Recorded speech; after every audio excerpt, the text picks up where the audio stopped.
button yesterday, so I'll make sure that that's open for you, all right? Okay, so I don't have any notes, official notes to give you for today's lesson, but you are going to want to take notes over this material. So what we're talking about today, we spent chapter 6 talking about discrete variables, right? They're still quantitative, but they were discrete variables, variables that were countable. And today what we're going to talk about, or chapter 7, is about how do I handle continuous variables. This is a really short lesson. And then we get into the more finite aspects of it on 7.2 when we cover how to handle this in StatCrunch. So what we're looking at here is we want to know what happens, what are the properties of a normal distribution. Last week, or the other day, we were talking about properties of a binomial distribution, okay? We know that how that kind of behaves. Well, today we want to focus on a normal distribution. Now, normal distributions can be also defined as, we can think of them as symmetric distributions, right? Wasn't that one way for us to think about a normal distribution? So this first example here that we're going to focus on is talking about a uniform distribution. Remember, uniform distributions were the ones that were equal distribution across the board. And it looks like a rectangle, okay? We know in real life, the probability distribution on a uniform distribution doesn't necessarily follow this beautiful rectangle, but still that's kind of the concept that we're working off of.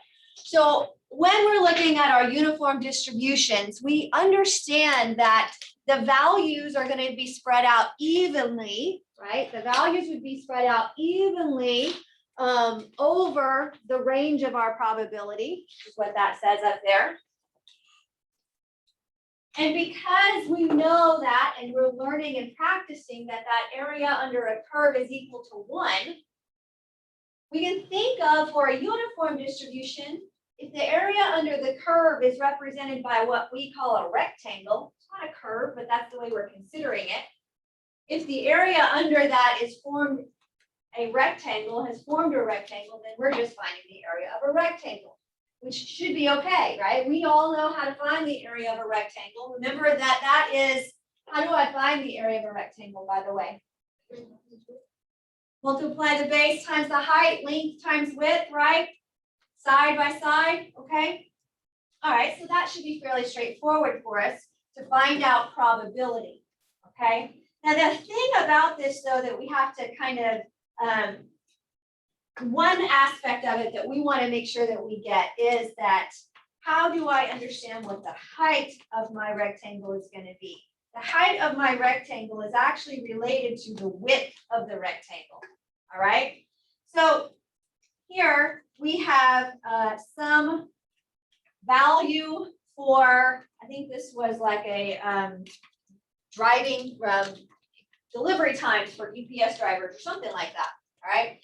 And it was going to be, your package would be delivered within a 1-hour time frame, right? So if the probability, the range of deliveries is between 0 and 1 hour, 60 minutes, okay, that's what the horizontal definition, or the horizontal number is here. The height is going to end up being 1 over the width of my rectangle. The width of my rectangle. So in other words, if the width of my rectangle is represented by 60, now how do I get 60? This is kind of a silly question, but I want you to think about it for a second. How do I know that the width of my rectangle is 60? Because the height is 1%. Now that's how we get the height. How do I know that the width is 60? It starts, where's the origin starting at this? Where's my left? Where does it start at on the left-hand side? It's implied to start where? 0, 0. Okay, so really 60 minus 0 is 60, right? 60 minus 0 is 60. I'm pointing this out to you because we may have rectangles that don't start at 0. I may have a start time. This is a good this is a good example. What if I have wait times that are gonna range between 1 minute and 10 minutes? Or, like if I'm at a drive-through or whatever. I've got wait times ranging from 1 minute to 10 minutes. What's the width of that? From 1 to 10 would be 9, right? From 1 to 10 would be 9. Do you see what I'm saying? Okay, so don't fall for the trap that just because it says here that we have 60 minutes, you have to realize that we have values that are ranging from 0 to 60, and this one, you'll see that in the next example, or the example we're going to work. So the width of my rectangle is defined by the range that we're talking about. The height of the rectangle is 1 over the width. It's the reciprocal, all right? Now, let's put that into practice here. It says the waiting times between subway departure schedules and arrivals of a passenger are uniformly distributed between 0 and 6 minutes. So they just told me right there what the wait times were between. It can be anywhere between 0 to 6 minutes. So if I want to sketch what this graph would look like, the smallest value of my wait time is in fact at 0, and the largest value in the wait time is 6 minutes, right? Did I get that right? From 0 to 6 minutes. Do we understand what I'm talking about here? Yeah, based on the given information in the problem, right? So we've got wait times anywhere between 0 to 6 minutes. So if I want to think of this in terms of a rectangle, from 0 to 6 is 6 units, right? So the height of my rectangle then has to be represented by 1/6. What's the area of a rectangle? What's our area of a probability, I should say? The area under the curve, I mean to say, is 1. Okay? So if I were to multiply 1/6 times 6 over 1, multiplication says we multiply straight across numerator to numerator, denominator to denominator. So that would be 6 over 6 or 1. That's why we're doing the reciprocal. That's why we do the 1 over the width. Okay? Okay. So what is the probability? So I have my uniform distribution curve sketched out here on the graph, and I want to know what is the probability. What is the probability of a wait time? That's the variable that's changing, right? X is the wait time. What is the probability of a wait time greater than 4.25? Greater than 4.25 minutes. There's my probability statement, like we're practicing on writing. Now, based on that probability statement, let's go draw another line on our distribution at 4 minutes and 25 seconds, right? So I'm just going to draw that line. I know it's somewhere in here, right?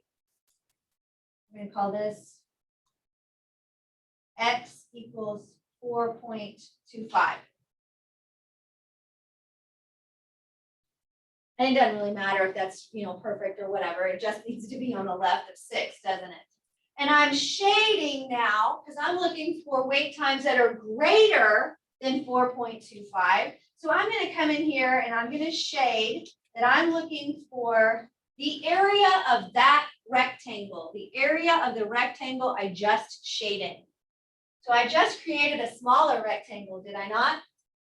Okay.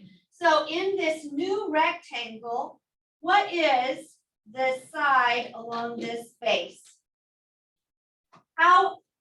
What's the distance of that?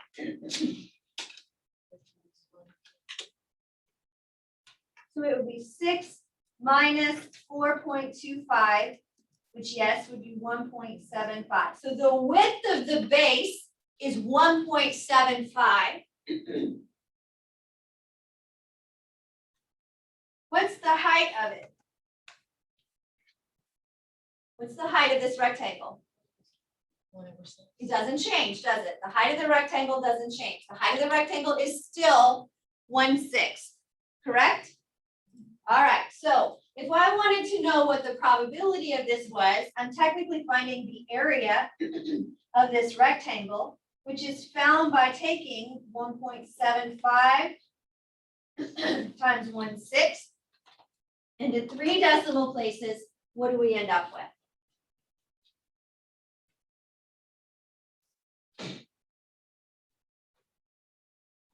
All right, 0.292.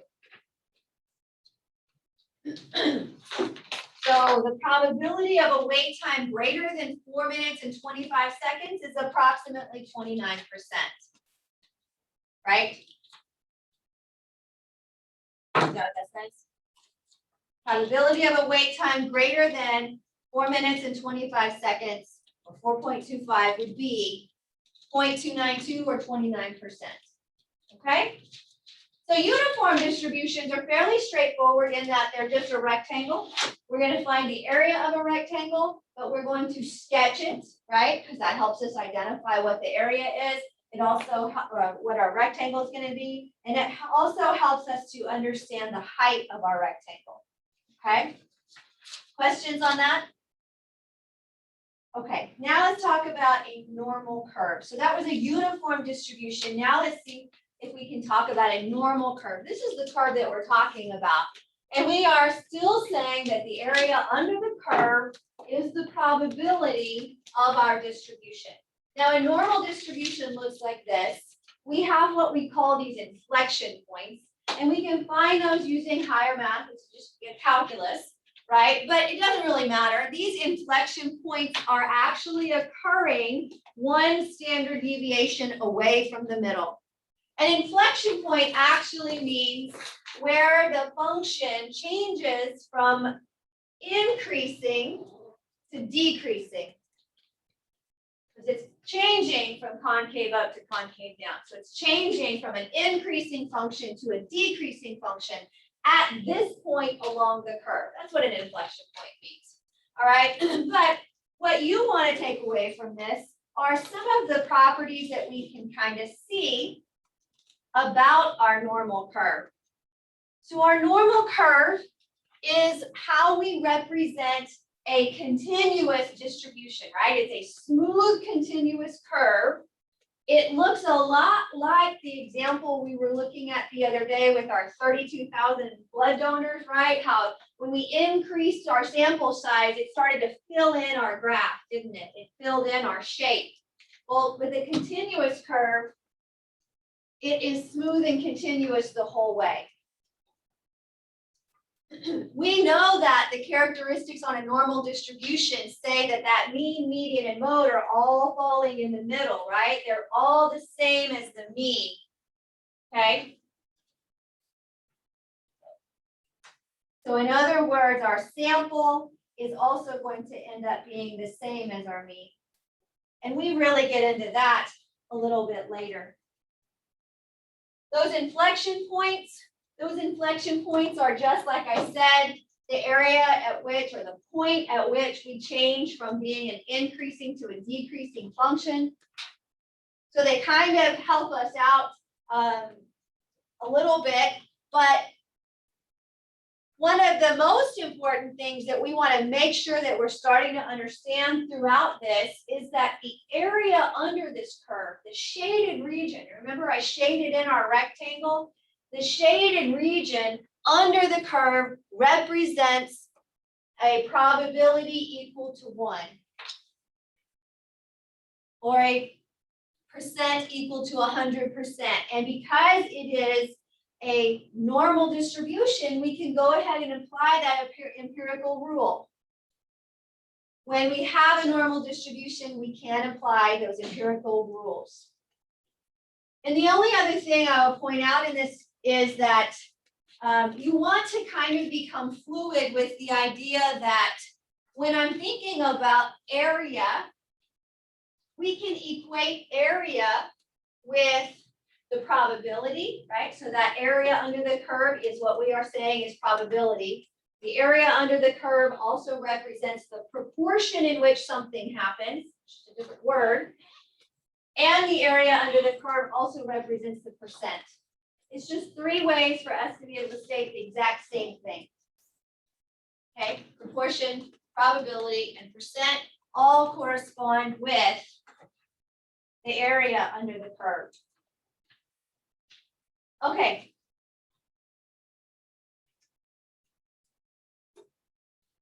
So here,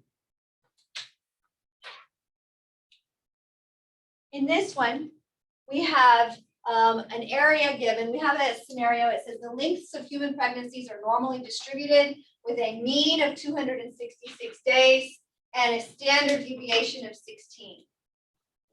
So overall, the population, right, we know that gestation period for humans is 200 on average, 266 days with a standard deviation of 16 days. So the figure that we see there that is already shown for us, okay, this figure that we see represents the normal curve that we just described.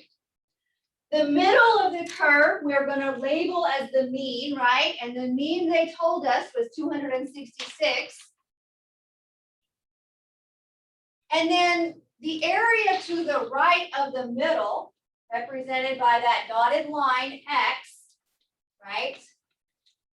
The area that's shaded, I suppose, the area is identified as 0.1908. All right, now how do we get that? We'll talk about how to get that area on Monday next week. But what number is the dividing line between the blue shaded region and the tan shaded region? What number is the dividing line between those two regions? 280. 280. Does everybody see that? Can everybody identify the 280 up there? Okay, so 280 becomes the number that is going to be the dividing line between the upper 0.1908 and the lower, what, 8.8, roughly, 0.79, okay? And why is that? Why did I come up with that number? If the upper part is, let's round it to 0.2, be easier in my head. The upper part is 0.2. How do I get the lower part? Subtract that from 1. 1 minus 0.2, right? Okay, so let's just call it 19% above, and what would that be? 81% below, correct? Okay, so 280 is the line that divides the upper 19% from the lower 81%. Okay, are we good with that? Okay.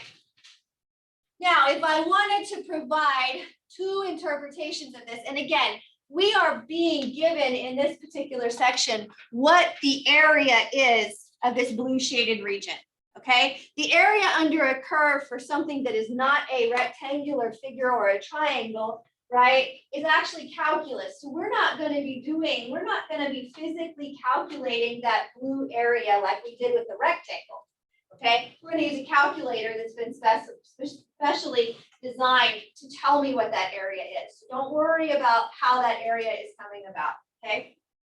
If I wanted to provide an interpretation for this scenario here, one interpretation could be that the proportion of human pregnancies that last more than 280 days is 0.1908. The proportion of human pregnancies that last more than 280 days is 0.1908. Okay. So what did I do there? I did a couple of things in that interpretation. So the proportion of pregnancies, you'll have to forgive my typos, the proportion of pregnancies that last, human pregnancies that last more than 280 days is 0.1908. Remember when we were interpreting our binomial distributions and our expected values the other day, we had to kind of make sure that we included certain things in our interpretation. We can't just say the area or the proportion is 0.1908. We need to put it in context with the problem that we're actually looking at. Okay, in context to this problem, who are we talking about? Human pregnancies, okay? Human pregnancies, and then what are we looking at? We're looking at how many of them are more than 280 days. And then you get the answer, okay? That's one interpretation. How could I restate this? Simply changing the word proportion to percent or what's the other one? Probability. They're all P's. Give a stab at it. Probability of human pregnancies that last more than 280 days is 19%. Keep it, keep it in, you'll probably see the probability kept in decimal form. So that's exactly right. She did the second one. Now somebody tell me what it would look like for percent. The percentage of human pregnancies that last more than 280 days is 19.08%. Exactly. Okay, so none of that, nothing changed, right? We just changed proportion, percent, and probability, right, between our statements. That's it. Okay? Let's look at the next one then and see if we can come up with an interpretation of it. So again, we're still talking about the human pregnancies, okay? We would still have a mean of 266, I believe. And now notice that we have the area between 230 and 260. So this shaded blue region here, okay, which is on the lower half of the mean, right? Okay. So let's take a stab at that. Who wants to go for this one? I will dictate. What do I do? I'm not dictating. So I'm scribing. I will scribe for you. The percentage of human pregnancies that last between 230 and 260 days is 34.16%. Man, I wouldn't make it as a court reporter, would I? Okay. Well, they use a lot of short. So you're talking about The percentage of human pregnancies that last between 230 and 260 days is 34.2%. I'm thinking that's what you said. I was busy trying to figure out how to type. Yeah? Okay. All right. What else do we want to say? Who else wants to go for the next one? I won't scribe, just tell me. The probability of a human pregnancy being between 230 and 260 days is 0.2416. Yes, I would back up and just say the difference that you're going to see, and you'll see it when you read these anyway for the multiple choices as they come up. When we do talk about probabilities, I don't really care if you state this or not, but I did notice it just now. The probability that a randomly selected human pregnancy, right? There's that randomness associated with probability. That's how it's kind of changing, right? The probability that a randomly selected human pregnancy lasts between 230 and 260 days is 0.3416. Kind of the difference we have going on there. All right. I have two problems here for you to work, and then we're done. Okay, I told you it was a short lesson today. All right, two problems for you to work on your own paper, okay? And I'm going to give you about 10 minutes to get these problems done. The first problem is similar to the one that I did at the beginning of class with a uniform distribution. And then the second problem is similar to the one that we were just working on. Although instead of me giving you the graph, I want to see if you can construct the curve based on the information up there. Okay, got about 10 minutes and I'll be happy to answer any questions as y'all work through these.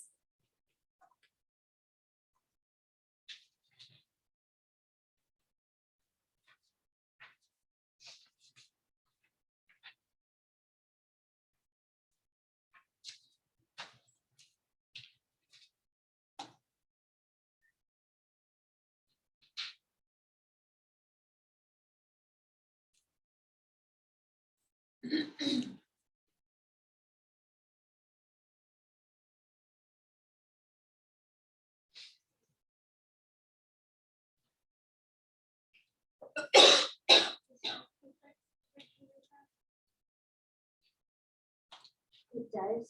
Where does 10 fall? If I were drawing a, Okay, so we're always going to start.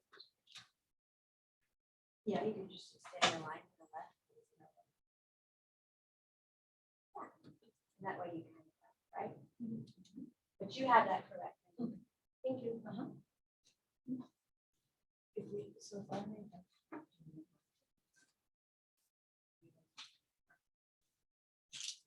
I like that one.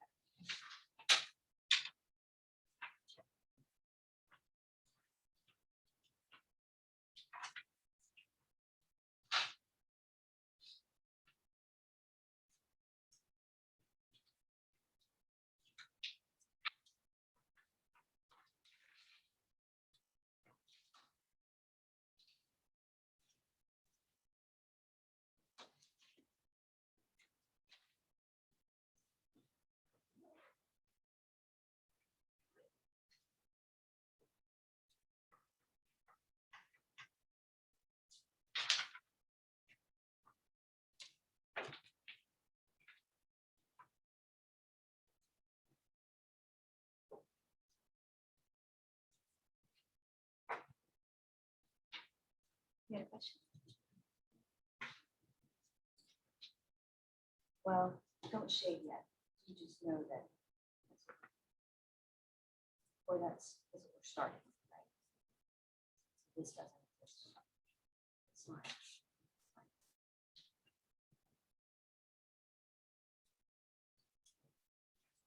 What's the height? What's the height? Now, because what's the width of this right? So the height has to be 1/10.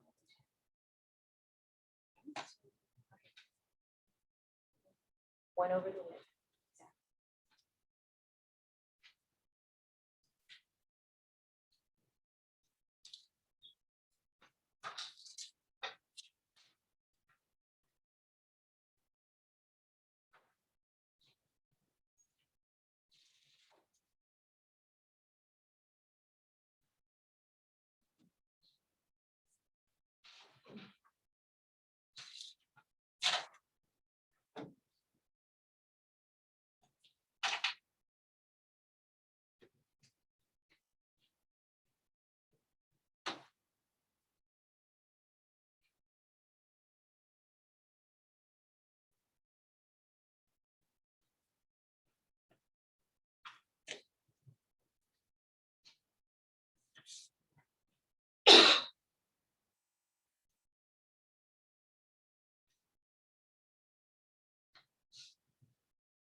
Exactly. What's the width of this rectangle?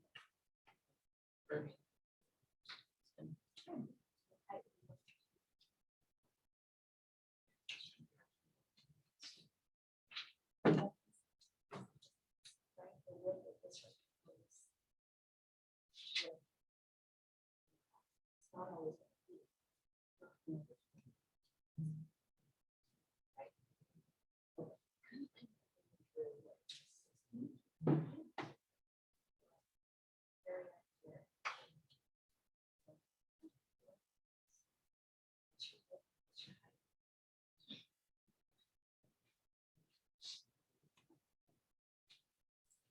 How are we doing?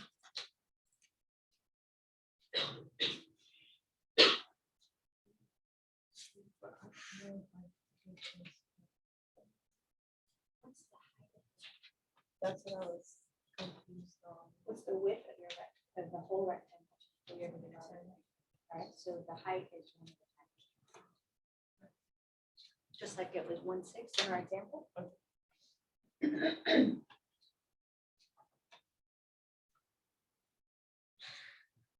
You can use it.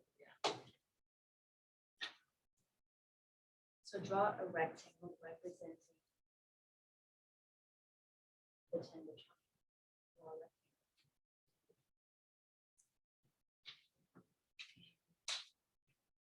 Draw a line. Draw the rectangle. Now, what's the width of that rectangle? Height. That's what we're starting with.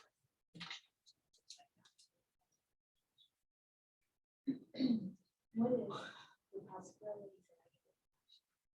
12. So what, let's draw a line. Then have to be. Okay. Yeah, to the top. 'cause we made it a rectangle, Okay. right? Let's put that at 12. Let's draw another one. Let's shade that rectangle. What's the width of this rectangle? So let's write a probability statement. Probability, capital B. That X, I mean that 12 is less than X. Or greater than X, or was less than X. Then put X in between 12 and 14 for me. Couldn't get the words out. It's between 12 and 14. That's our probability. Area represents the probability. Right? Find the area by taking the width of the rectangle. What is the width of our rectangle? Yeah, what's the width? So this is going to be equal to 2 times the height of this rectangle.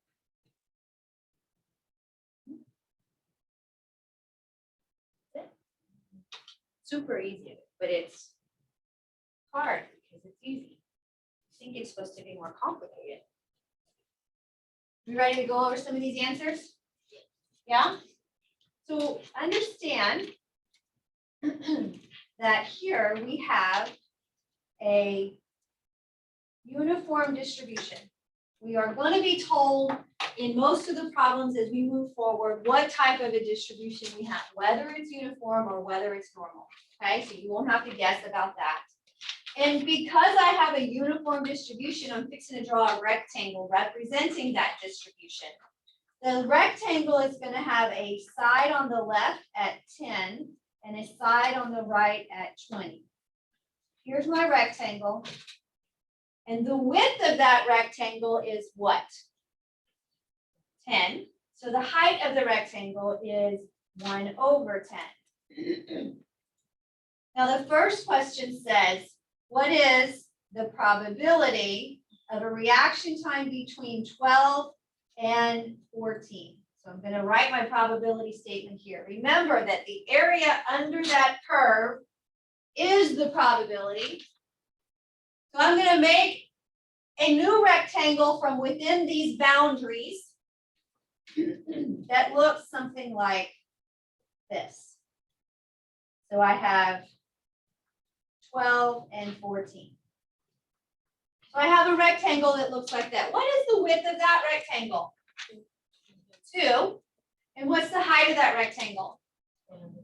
Okay, so remember to find the area of a rectangle, we take the width, which was 2 times the height, and we end up with 0.2. So the likelihood, the probability of getting a wait time on this reaction that's between 10 and 20 minutes is about 0.2. Now, what if I have a different probability? So what is the probability of a reaction time with, of more than 16 minutes? Yes, but I'm gonna draw it out first. So I have 16, because I'm gonna draw a brand new rectangle here.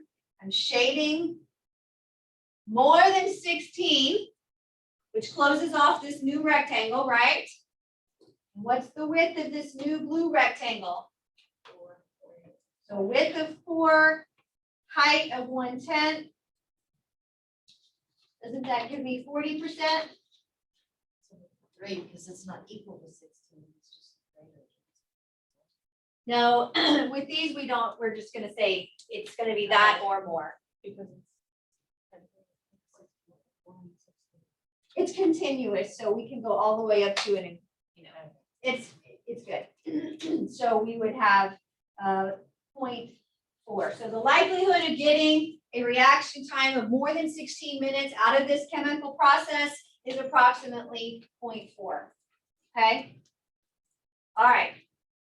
Couple of things I noticed as I walked around, all right? I know that you put, many of you put a rectangle that started on the left at 10 and had a right-hand side of 20, and that was kind of like where your graph started.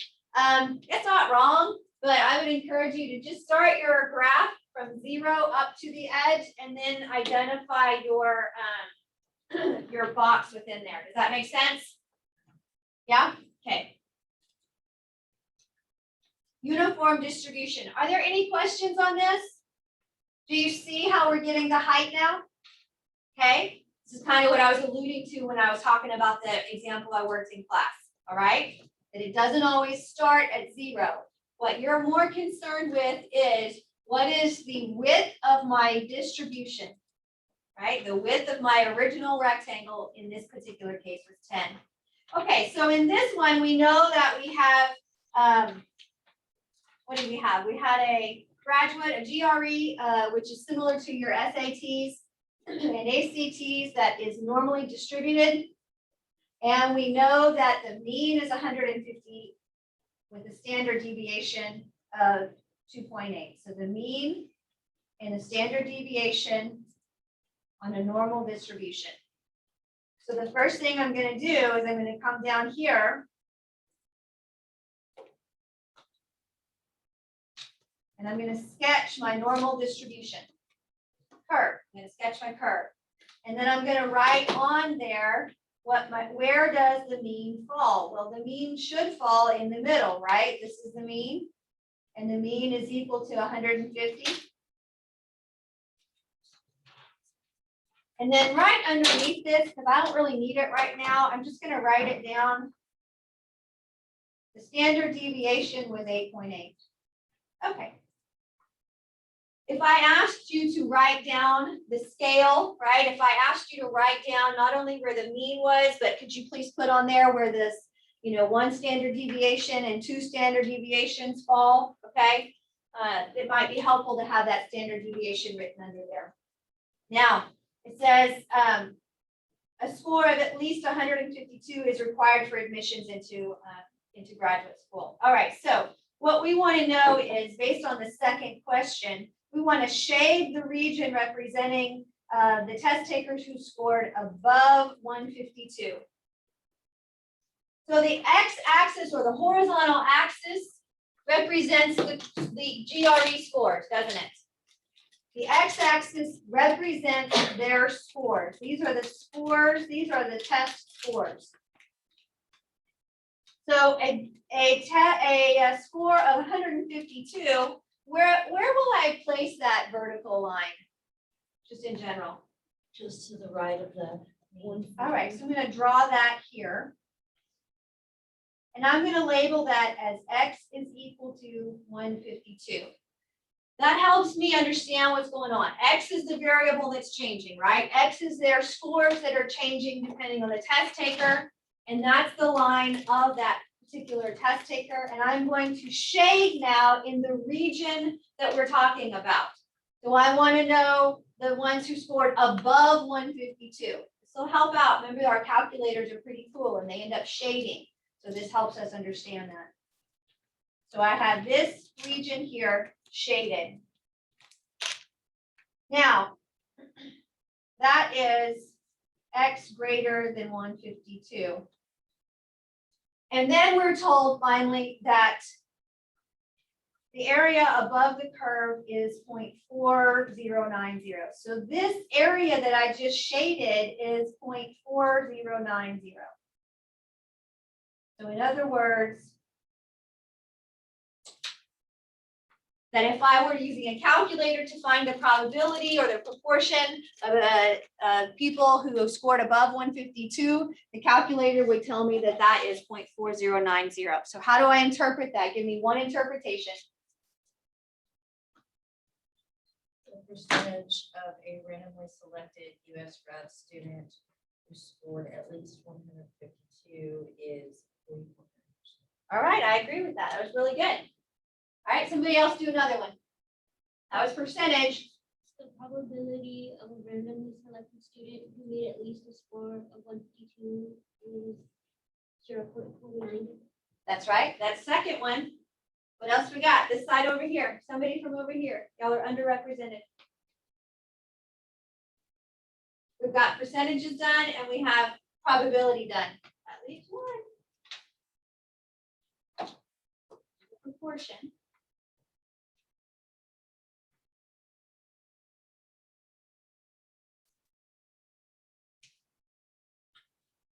Proportion of students that. Yep. Over 152s. The proportion of students who score above 152 on the GRE is 0.4090. That's it, right? That's it. Very good. Okay. Now, when we come back to class on Monday, we are going to learn how do I come up with